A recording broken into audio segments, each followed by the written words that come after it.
Hello, aujourd'hui je vais vous montrer comment poser vos press-on nails pour qu'ils tiennent le plus longtemps possible. Donc bien évidemment, la tenue variera en fonction de la taille de vos faux ongles. Plus ils seront longs, plus ils encasseront les chocs et moins ils tiendront longtemps. Donc si vous voulez les garder le plus longtemps possible, je vous conseille une taille plutôt courte qui justement tiendra plus longtemps.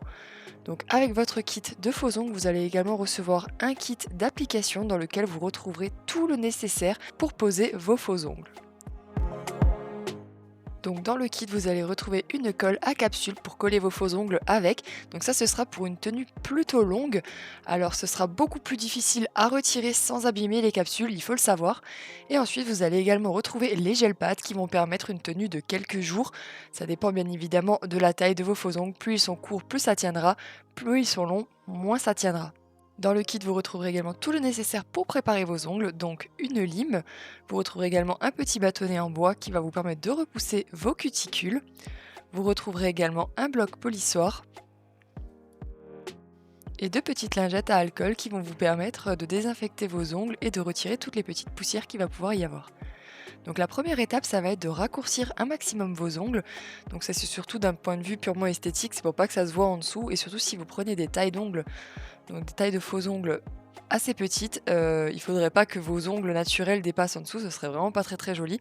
Donc on va venir raccourcir un maximum les ongles.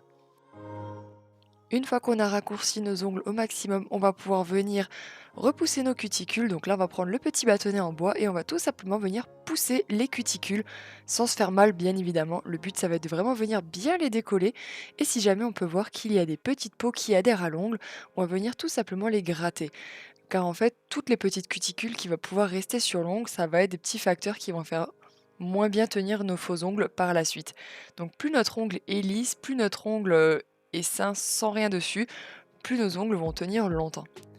Ensuite, la prochaine étape, ça va être de venir poncer légèrement la surface de l'ongle pour la rendre en fait poreuse et que le gel pad ou la colle adhère le mieux possible à l'ongle.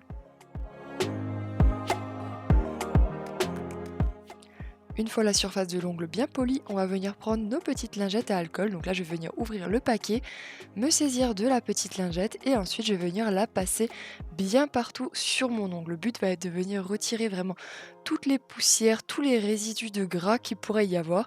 Et une fois que vous avez fait cette étape-là, il ne faut surtout plus toucher votre ongle. Si vous venez à le toucher à nouveau, vous allez à nouveau déposer une fine pellicule de gras ou peu importe ou de poussière et votre ongle tiendra moins bien par la suite. Pour augmenter la tenue, je vous conseille également de venir prendre votre lingette et passer un petit coup sous la capsule pour être sûr qu'il ne reste absolument aucun résidu de gras sur la capsule.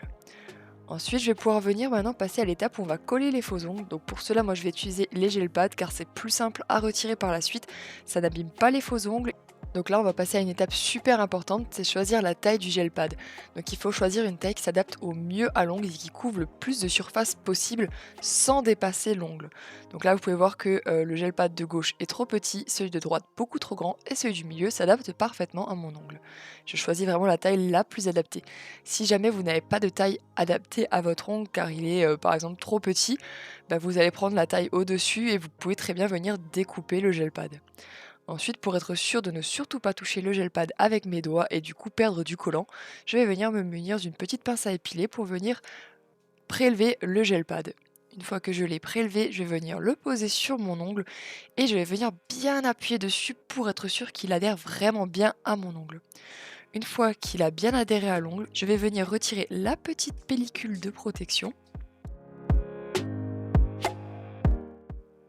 Et ensuite, je vais pouvoir venir me munir de mon faux ongle et je vais venir l'appliquer comme sur l'écran. Donc, c'est-à-dire vraiment deux biais. Je vais venir pousser au niveau des cuticules et je vais venir appuyer dessus. Une fois que c'est fait, une fois que je vois qu'il est bien placé, je vais venir vraiment presser sur mon ongle pendant quelques secondes, histoire de bien faire tenir le faux ongle sur mon ongle. Donc voilà, vous avez maintenant toutes les étapes pour poser vos press-on nails. Normalement, ils devraient plutôt bien tenir. Comme dit, si c'est des faux ongles très très longs, ça tiendra un petit peu moins bien dans le temps. Forcément, ça prendra un petit peu plus les chocs et les ongles courts tiendront un petit peu plus longtemps. La méthode avec les gel pads est vraiment destinée à une utilisation pour un week-end par exemple. Pas au quotidien, ça tiendra pas suffisamment longtemps. C'est vraiment pour une journée, pour un événement. Donc voilà, j'espère que la vidéo vous a plu. Si c'est le cas, n'hésitez pas à me le dire dans les commentaires. Et sinon, moi je vous dis à très vite sur YouTube pour une prochaine vidéo. Ciao ciao!